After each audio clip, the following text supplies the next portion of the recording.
1675년 런던 한 여성이 베들렘 왕립병원의 차가운 돌바닥에 누워 있습니다.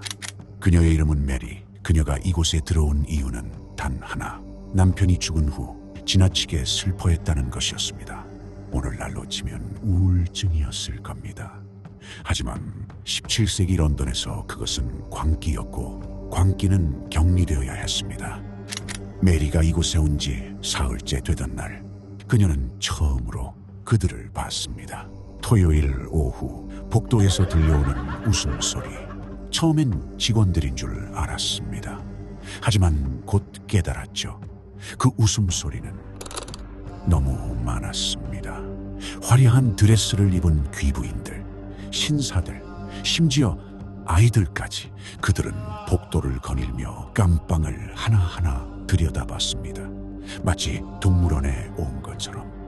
베들렘. 정식 명칭은 베들렘 왕립병원이지만 사람들은 이곳을 베들람이라 불렀습니다. 혼돈과 광기라는 뜻이었죠. 1247년 설립된 이 병원은 유럽에서 가장 오래된 정신병원이었습니다. 하지만 치료를 위한 병원이 아니었습니다. 이곳은 감옥이었고 구경거리였고 지옥이었습니다. 입장료는 단 1페니. 주말이면 수백 명의 구경꾼들이 몰려들었죠. 한 해 동안 무려 9만 6천 명이 이곳을 방문했다는 기록이 남아 있습니다. 그들은 환자들을 보며 웃었고 손가락질했으며 긴 막대기로 쇠창살 사이로 찔러 반응을 유도했습니다. 한 기록에 따르면 어떤 귀부인은 환자에게 음식을 던져주며 동물 먹이 주기를 즐겼다고 합니다. 아이들은 가장 요란하게 소리 지르는 환자 앞에서 기득거렸습니다. 심지어 연인들의 데이트 코스로도 인기가 있었죠. 로맨틱한 산책 후에 베들렘에 들러 미치 광희들을 구경하는 것이 당시 런던의 유행이었습니다. 메리 같은 환자들은 쇠사슬로 벽에 묶여 있었습니다. 화장실도 없어서 자신의 배설물 위에서 먹고 잤죠. 박쥐는 상상을 초월했지만 아무도 신경 쓰지 않았습니다. 겨울에도 난방은 없었습니다. 얇은 누더기 하나로 런던의 혹한을 견뎌야 했죠. 여름에는 창문도 없는 좁은 감방에서 열기에 시달렸습니다.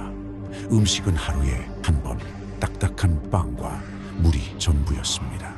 가끔 죽 같은 것이 나왔지만 그나마도 썩은 재료로 만든 경우가 많았습니다. 하지만 가장 끔찍한 건 바로 치료였습니다. 당시 의사들은 정신병이 신체의 불균형에서 온다고 믿었습니다. 그래서 그들이 선택한 치료법은 지금 생각하면 고문에 가까웠습니다. 먼저 방혈. 그들은 나쁜 피를 빼내면 정신이 돌아온다고 믿었습니다. 그래서 환자의 팔을 그어 피를 뽑아냈는데 많게는 수백 밀리리터씩 빼냈죠. 물론 대부분은 극심한 빈혈로 더 악화됐습니다. 어떤 환자들은 너무 많은 피를 잃어 그 자리에서 사망하기도 했습니다. 그 다음은 회전 의자. 환자를 의자에 꽁꽁 묶고 1분에 100회전 이상 돌렸습니다.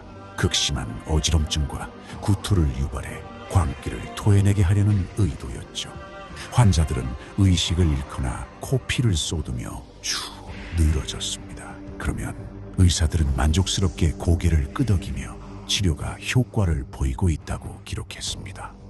냉수 치료도 널리 사용됐습니다. 한겨울에 환자를 얼음물이 담긴 욕조에 집어넣거나 머리 위로 찬물을 계속 부었습니다. 충격으로 정신을 깨운다는 명목이었는데 실제로는 저체온증과 폐렴을 일으켰죠.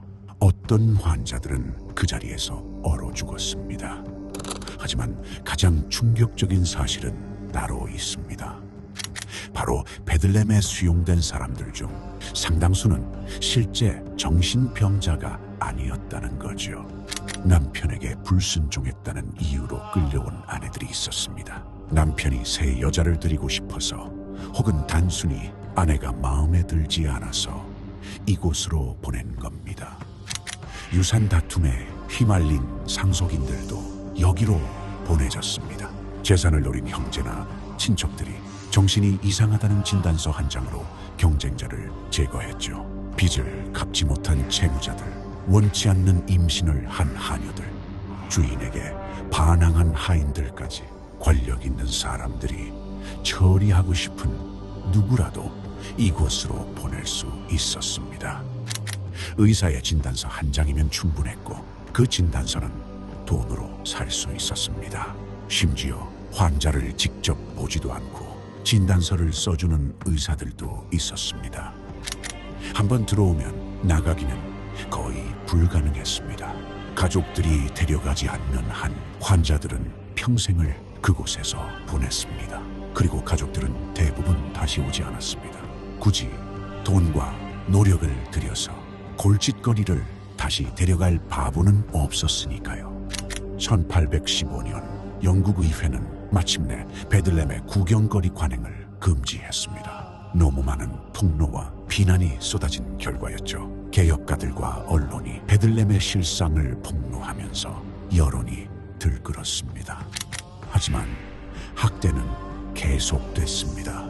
달라진 건 이제 그것을 대중이 볼 수 없게 됐다는 것뿐이었습니다. 문이 닫혔을 뿐 안에서 벌어지는 일은 여전했습니다. 진짜 개혁은 19세기 중반에야 시작됐습니다. 정신질환을 병으로 보기 시작하면서 치료의 개념이 조금씩 바뀌어갔죠. 하지만 그때까지 수십만 명이 이미 베들레헴의 지옥을 경험했습니다. 메리가 어떻게 됐는지는 기록에 남아있지 않습니다. 아마도 그녀는 수많은 이름 없는 환자들처럼 차가운 돌바닥에서 생을 마감했을 겁니다.